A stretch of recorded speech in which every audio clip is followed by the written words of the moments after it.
The only man who brought popcorn to a funeral. Nobody expected anything unusual at Margaret Holloway's funeral. Margaret Holloway had lived 84 quiet years. She paid her taxes early, crossed the road only at pedestrian lights, and once returned a pen she accidentally took from a bank 3 weeks later. Her life was orderly, respectful, and extremely predictable. So naturally everyone expected her funeral to be the same. And it was. Black coats, black dresses, black umbrellas, muted conversations. Tissues clutched like survival tools. The chapel smelled of polished wood and sadness.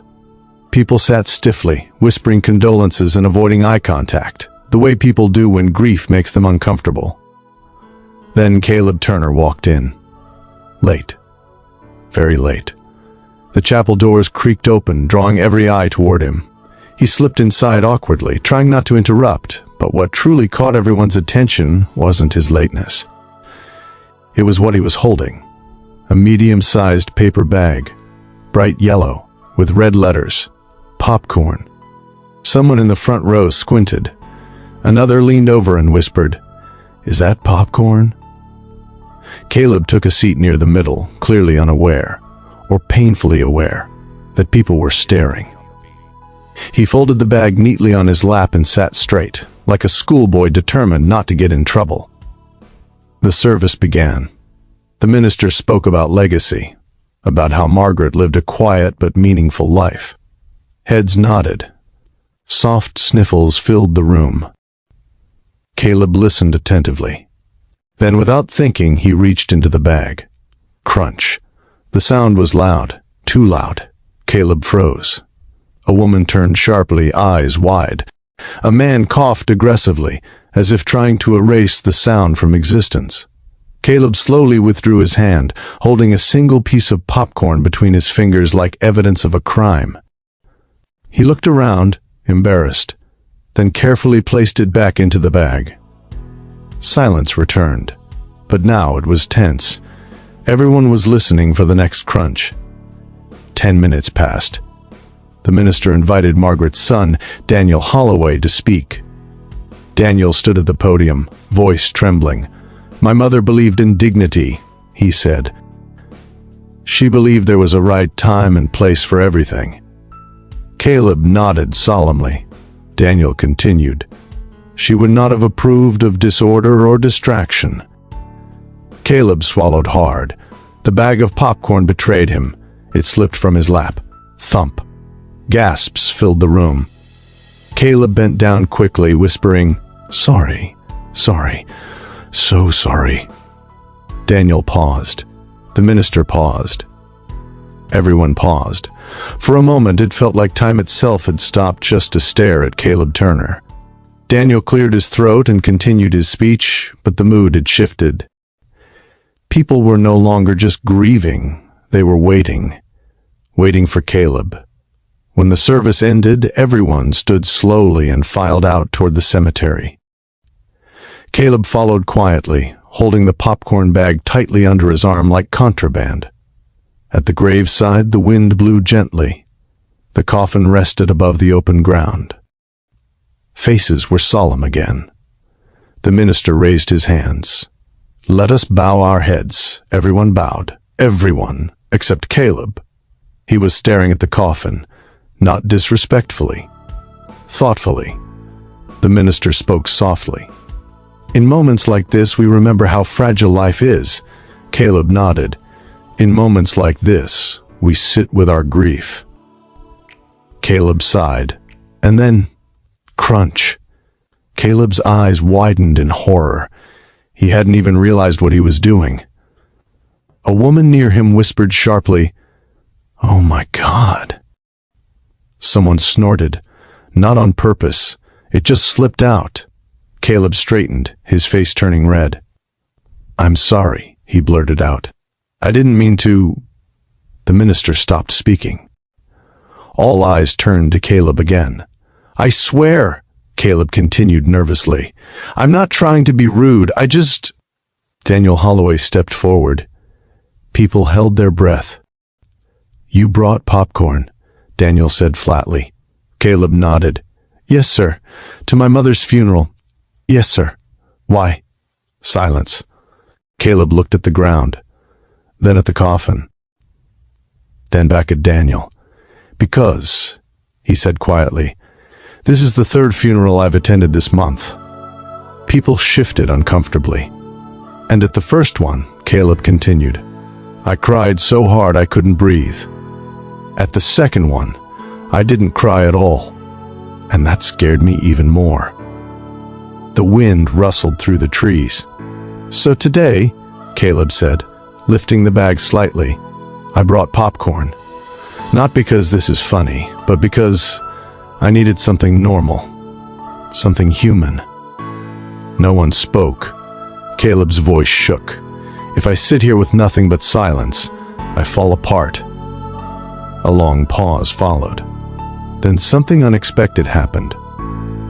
Margaret Holloway's sister laughed. It wasn't loud. It wasn't mocking. It was tired. I hated funerals, she said. Margaret hated them too. She always said they were too serious for people who were already sad. Daniel stared at her. She once told me, the sister continued, that if people laughed more at funerals, maybe death wouldn't feel so powerful. A few people smiled. Daniel exhaled. He looked at Caleb. Salted or sweet? He asked. Caleb blinked. Salted. Daniel nodded. She would have preferred that. Laughter rippled softly through the crowd. Not wild, not disrespectful, just gentle and relieving.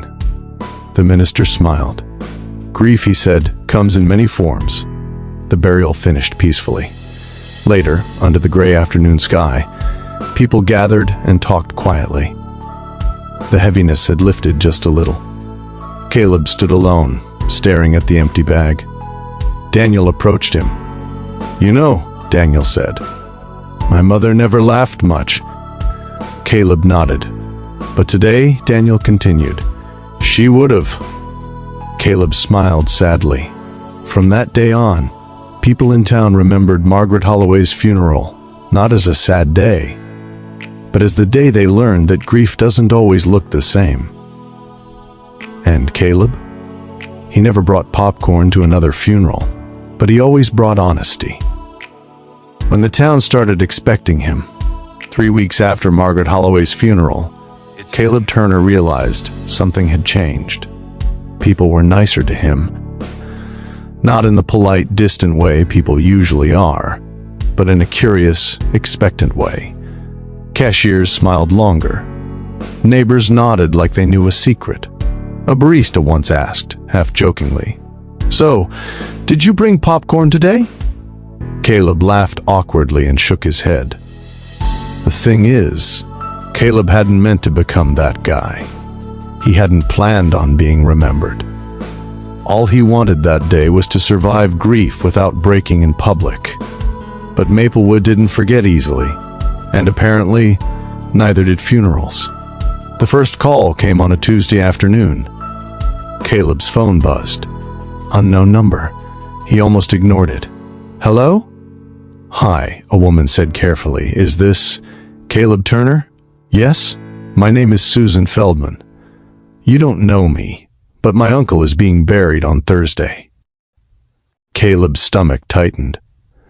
I'm sorry for your loss, he said automatically. There was a pause. Thank you, she replied. This is going to sound strange. Caleb closed his eyes. Here it comes. I was at Margaret Holloway's funeral, Susan said. You brought popcorn, Caleb sighed. Yes, I did. Well, she continued, our family is falling apart. People are tense, angry, sad in different ways. And I was wondering... No, Caleb said quickly. Susan laughed softly. I haven't even finished. Caleb hesitated. Sorry, go ahead. I was wondering, she said, if you would come to the funeral. Just sit. You don't have to bring popcorn, just be there. Caleb stared at the wall. You want me to attend a stranger's funeral? Yes. Because I brought popcorn to another one. Yes. Silence. I'm not a therapist, Caleb said. I'm barely holding myself together. That's exactly why, Susan replied. Caleb didn't sleep that night. By Thursday morning, he found himself standing at the back of another chapel. Hands empty, heart pounding. This funeral was different. The tension was thick. People sat in separate clusters. Some stared forward angrily, others cried loudly. The atmosphere felt brittle, like one wrong sound could shatter it. Caleb took a seat quietly. No popcorn. The service began. 5 minutes in, someone coughed. 10 minutes in, someone sighed dramatically. 15 minutes in,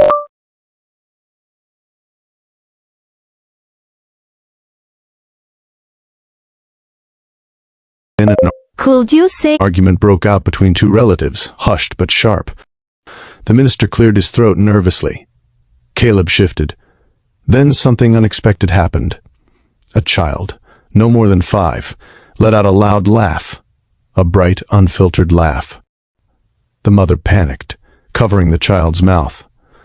I'm so sorry, she whispered frantically. But it was too late. A man smiled. A woman exhaled. Someone chuckled softly. The tension cracked. The minister smiled and said, Well, I suppose that's life reminding us it goes on. People relaxed. Caleb didn't say a word. He didn't need to. After the service, Susan found him. Thank you, she said. I didn't do anything, Caleb replied. You did, she said. You reminded us that we don't all grieve the same way. Word spread. Slowly. Strangely. Within months, Caleb received more calls. Not requests for popcorn, requests for presents. Just sit in the back. Just be there. You don't have to speak. Someone jokingly called him the human pause button. Caleb hated the nickname, but he kept showing up. One day, at a funeral for a retired teacher, someone placed a small bag beside him on the seat. Popcorn. Caleb stared at it. The woman next to him whispered, In case it gets heavy. Caleb smiled. He didn't eat it, but he kept it there. Years later, when Caleb himself was older and quieter, he attended fewer funerals. But people still remembered. They didn't remember the popcorn. They remembered the permission. Permission to breathe. Permission to laugh quietly. Permission to grieve differently. And sometimes when the room felt too heavy, someone would whisper, Where's the popcorn guy? And someone else would reply, smiling, He taught us we don't always need it anymore. When it was finally his turn, Caleb Turner always believed he was good at funerals. Not because he enjoyed them, no one does, but because he knew how to exist inside grief without trying to fix it. He had learned how to sit in silence without panicking, how to smile without guilt, how to let tears fall without embarrassment. He had mastered grief. Or so he thought. Then one morning his phone rang at 6:12 a.m. It was his sister. Caleb knew before she spoke. Caleb, she said, voice thin and trembling. It's Mom. The words didn't land immediately. They floated, weightless, like they were meant for someone else. She passed in her sleep, his sister continued. The doctors said it was peaceful. Peaceful. Caleb thanked her. He hung up, and for the first time in years he couldn't breathe. The days that followed moved too fast and too slow at the same time. People called. Messages poured in. Neighbors dropped off food he didn't eat. Friends hugged him too tightly and said the wrong things with the best intentions. You're strong. You've helped so many people. You'll get through this. Caleb nodded politely. Inside, he was falling apart. The night before the funeral, Caleb sat alone at his kitchen table. In front of him sat a paper bag. Popcorn. Unopened. He stared at it for a long time. Then he pushed it away. This isn't funny, he whispered to the empty room. The chapel was full. Too full. People had come from towns he barely recognized, people whose funerals he had attended, people who had heard stories about the guy with the popcorn. They whispered when they saw him, "That's him. He helped my family. He was there when we needed someone." Caleb sat in the front row. No bag. No distractions. Just grief. The service began. The minister spoke kindly, carefully, like he knew one wrong word could shatter Caleb completely. Then it was time for memories. Person after person stood up. They spoke about Caleb's mother, her kindness, her quiet strength, the way she listened without judgment. Caleb smiled weakly. Then something strange happened. The minister paused. "Before we continue," he said gently, "there's something I'd like to acknowledge." He looked at Caleb. "Many of us are here today because this man taught us something important." Caleb frowned. The minister continued.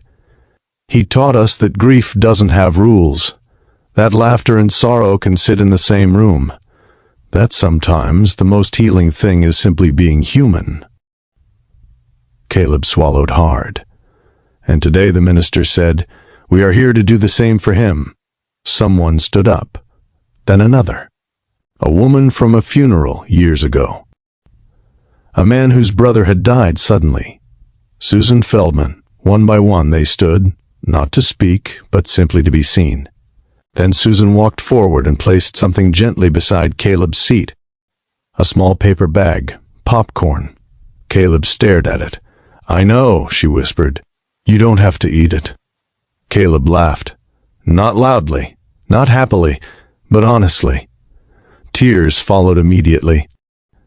He picked up the bag, held it, and for the first time since the phone call, he breathed fully. When it was time for the final moment of silence, the chapel was quiet. No coughs, no phones, no tension, just presence. Caleb looked at the coffin. "Thank you," he whispered, not just to his mother, but to the life that had shaped him. As people filed out, no one rushed him. They waited. They understood. Later, standing alone by the grave, Caleb opened the bag. He took one piece, just one. He smiled through tears, not because it was funny, but because he remembered who he was and who he had been allowed to become. From that day on, Caleb didn't attend many funerals. He didn't need to. The lesson had spread. But every now and then, at a service heavy with grief, someone would bring a small paper bag and place it quietly at the back. Not to laugh, but to remember, even in death, we are allowed to be human. Before I continue, please don't forget to subscribe, click the like button, and share. What starts as an uncomfortable mistake slowly becomes a powerful symbol. In this unforgettable story, one ordinary man unintentionally challenges how people mourn, heal, and show up for one another. As the town watches him with confusion, judgment, and eventually understanding, a simple act turns into a quiet movement that changes lives. But when the man who helped everyone else through grief is finally forced to face his own loss, everything shifts. The story deepens, emotions rise, and the meaning of that popcorn becomes clearer than ever before. This isn't just about funerals. It's about humanity, empathy, and how small moments can leave lasting impact. This story will make you uncomfortable, make you smile, and make you reflect. It asks a powerful question: what if grief doesn't look the same for everyone? And what if that's okay?